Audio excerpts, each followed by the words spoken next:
selamat datang di podcast Suara Mahasiswa, tempat kita ngobrol hal yang bermakna yang terjadi di sekitar kita. Kali ini aku membawakan tema yang sangat relevan nih sebagai mahasiswa, yaitu peran mahasiswa dalam membangun ketahanan sosial masyarakat.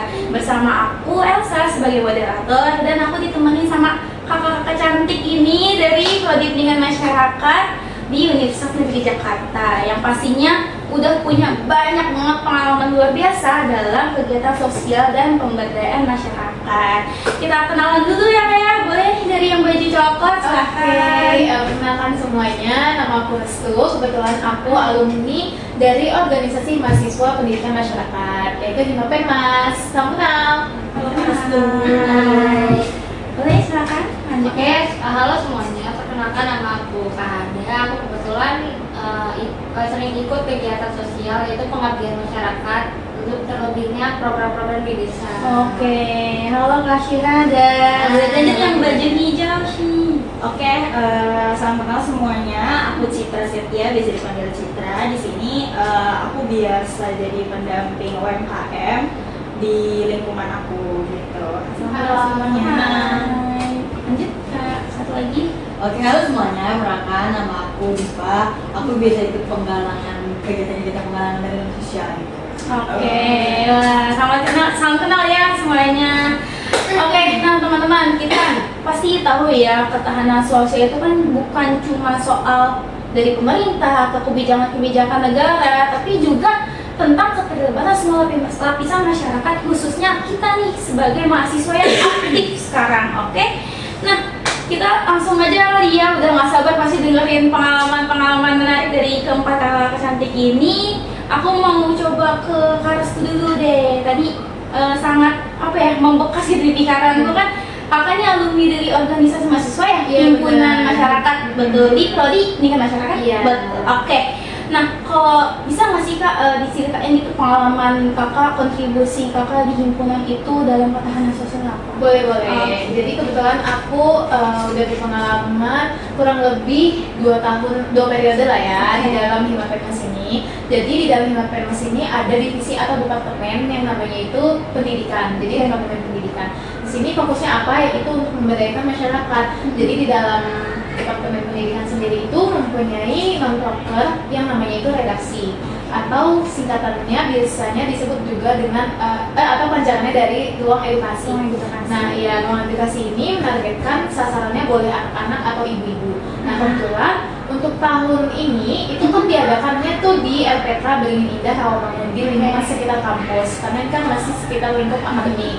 Ya, jadi kan redaksi itu menargetkan sasaran ibu rumah tangga. Nah, kita Departemen Pendidikan itu membuat 2 kegiatan.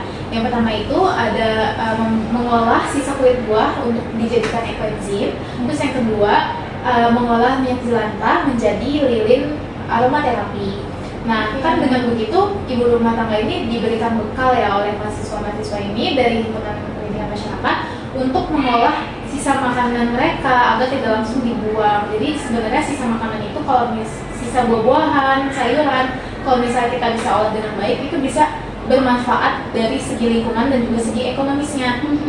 Nah, terus kalau untuk yang minyak jelantah pun sama, karena kan mengolah sisa minyak gitu ya yang udah nggak kepake, yang udah ini, nah itu dibuat jadi lilin kan. Jadi ibu-ibu diberikan wawasan mengenai tentang lilin tersebut. Nah, dari aspek hubungannya dengan ketahanan itu, mereka itu jadi paham bahwa sisa olahan buah itu bisa menjadikan sumber ekonomis, itu bisa dijadikan usaha. Terus mereka itu hubungannya adalah si ibu ini bisa bertahan secara aspek ekonomi dan juga lingkungan. Oke, keren banget ya. Berarti himpunan masyarakat tuh bukan sekedar kayak kumpul-kumpul mahasiswa, tapi kayak wadah juga. Itu kalau aku gak tahu redaksi open volunteer gitu nggak sih Kak? Iya betul, kebetulan redaksi ini open volunteer ke mahasiswa dari Fakultas Ilmu Pendidikan. Oh, berarti bukan pendidikan masyarakat dong ya? Iya, bisa Lulus dari fakultas prodi, ilmu. iya. Oh, keren banget nih untuk pengalamannya ya. Khususnya ada 2 periode gitu. Boleh nih, aku mau mungkin ke sebelahnya Kak Restu, seberangnya Kak Citra. Tadi kakak itu yang pendampingan UMKM keluarga. Iya, betul. Oke. Gimana sih, aku mau denger dong pengalaman kakak sih, Kak. Silakan. Iya, kebetulan kan tadi Karstu, Kak Hada, Kak Diva kan dari bidang pendidikan masyarakat yang lingkupnya kebanyakan ke pendidikan gitu ya. Nah kalau aku beda sendiri nih, kalau aku ke ekonomi, jadi pendamping UMKM. Nah kebetulan aku juga berlatar belakang dari UMKM, memang keluarga aku tuh punya usaha mikro gitu. Dan di lingkungan sekitar itu aku jadi pendamping UMKM. Nah di pendamping UMKM ini kebetulan memang di lingkungan aku itu banyak yang buka usaha kecil-kecilan, jadi kayak jualan kue basah, ada yang jualan kue kering, ada yang jualan makanan ringan kayak keripik-keripik gitu juga. Nah di situ aku tuh mulai mendampingi mereka agar mereka tuh bisa mengembangkan usaha mereka gitu, atau setidaknya biar usahanya tuh sustainable lah, biar bisa bertahan di era sekarang gitu. Sebenarnya sih aku lebih ngebantu buat akun sosial media ya, jadi buat pengenalan media sosial ke pelaku usaha-usaha ini. Jadi aku ngajarin mereka buat cara jualan online, marketing, dan juga penggunaan media sosial buat usaha tuh kayak gimana. Terus aku juga buat apa ya, ngajarin pengaturan pembukuan gitu, jadi buat mengatur dana. Jadi sebenarnya kan kalau usaha mikro itu jarang ya ada pembukuan, karena mereka usahanya itu biasanya lingkupnya kecil, jadi mereka nggak bikin laporan pembukuan. Padahal sebenarnya laporannya itu tuh penting banget buat nge-tracking pengeluaran sama pemasukan mereka gitu, jadi lebih teratur gitu. Mereka juga bisa lebih mengatur keluar masuk dana. Nah di sini menurutku mahasiswa bisa jadi jembatan sih antara kemajuan teknologi dan juga usaha ekonomi, khususnya lingkup kecil dan menengah gitu. UMKM ya Kak? Iya, UMKM. Jadi di ketahanan masyarakat ini mahasiswa bisa jadi jembatan di antara kemajuan teknologi dan ekonomi gitu kalau aku sih. Oke, wah dari cerita Kak Cira nih aku dapat beberapa kesimpulan. Jadi Kak Cira tuh bukan cuma kontribusi di UMKM keluarga aja ya, Iya, tapi kayak juga memperkenalkan yang namanya pembukuan, mungkin kayak media sosial ke UMKM sekitar Kak Citra juga. Itu wah bermanfaat banget ya untuk kemajuan UMKM sekitar. Nah, mungkin dari ekonomi aku mau balik lagi nih ke sosial, karena aku sangat tertarik dengan cerita-cerita pengabdian masyarakat gitu. Boleh Kak Hada, tadi Kak Hada bilangnya ke ini ya, sering ikut pengabdian masyarakat. Nah itu Kakak juga tadi notis ke desa. Boleh diceritain nggak sih Kak, akhir-akhir ini tuh pernah pengabdian di mana gitu, mungkin ke desa apa gitu? Oke, jadi sebelumnya kan aku emang sering ya ikut pengabdian karena kebetulan yang ranah jurusan kuliah aku juga seperti itu. Lalu kebetulan aku akhir bulan ini bakal ada pengabdian lagi nih gitu. Nah, jadi kebetulan minggu sebelum itu aku udah pernah ke desa nih Kak. Tempatnya ke Purwakarta. Nah jadi kebetulan aku sama teman-teman aku itu ada menjalankan sebuah program, itu program tentang pengenalan budaya Nusantara ke anak-anak. Tuh, kebetulan waktu itu aku berenam teman-teman aku ke Purwakarta. Jadi maksud dan tujuan kita tuh adalah untuk memperkenalkan bagaimana budaya Nusantara yang ada di Indonesia, gitu, seperti apa. Terlebih kan anak-anak ini kan kurang ya, kalau anak-anak desa kurang ini sama gadget, sama teknologi. Jadi kita memperkenalkan nih, kayak waktu itu aku ngasih tentang dongeng, terus pengenalan makanan daerah seperti apa, terus bentuk-bentuknya seperti apa, terus kayak pokoknya benar-benar kita tuh mengeksplor gitu, mengeksplor budaya-budaya Nusantara. Dan kebetulan alhamdulillahnya anak-anak sana antusias banget Kak. Excited banget. Terus akhirnya kebetulan kita itu kan tadinya hanya mengambil 20 orang nih, ternyata itu hampir 50 orang kan untuk mengikuti program itu. Karena kata masyarakat sana baru ada program seperti ini di desa mereka, dan baru mahasiswa ini yang turun ke sini. Katanya benar-benar itu salah satu program yang sangat-sangat diapresiasi sama warga sana karena telah memperkenalkan budaya-budaya Nusantara seperti apa kepada anak-anak. Keren banget ya sampai ke desa. Itu kalau aku aku boleh tahu perizinannya susah nggak sih kak? Kan kakak dari Jakarta nih, tiba-tiba ke Purwakarta kan orang pasti ini siapa gitu Iya, kan? iya, Itu iya. perizinannya gimana ceritanya?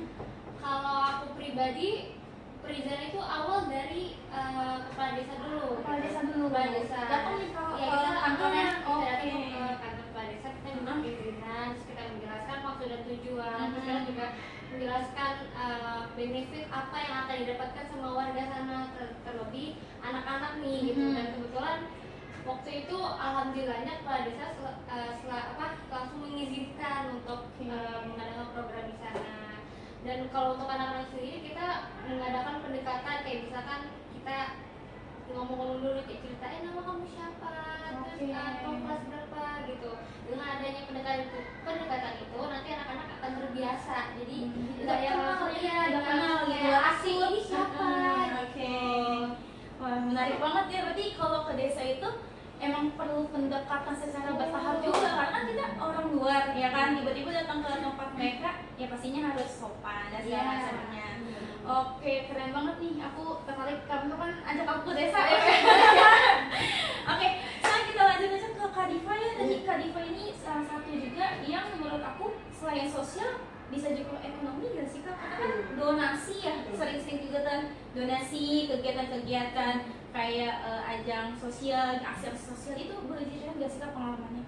Kalau aku pribadi sih kan emang betul ya, aku ikut kayak kegiatan kayak penggalangan dana gitu, terus kayak kegiatan sosial-sosial yang kayak aku tuh pernah ikut ke lembaga remaja di masjid gitu loh, kayak itu kayak bikin makanan-makanan untuk buat berkah di sana gitu. Nah, penggalangan dana ini tuh dimulai untuk masyarakat sekitar, jadi dan dari masyarakat ke masyarakat juga gitu. Nah, kalau menurut aku itu mahasiswa ya kayak kita gini itu butuh platform atau kayak komunitas atau uang yang memang harus terbuka gitu untuk mahasiswa, dimana nanti mahasiswa itu tuh bisa membangun rasa solidaritas, rasa kemanusiaan yang memang itu penting gitu loh untuk ketahanan sosial yang intinya itu saling peduli dan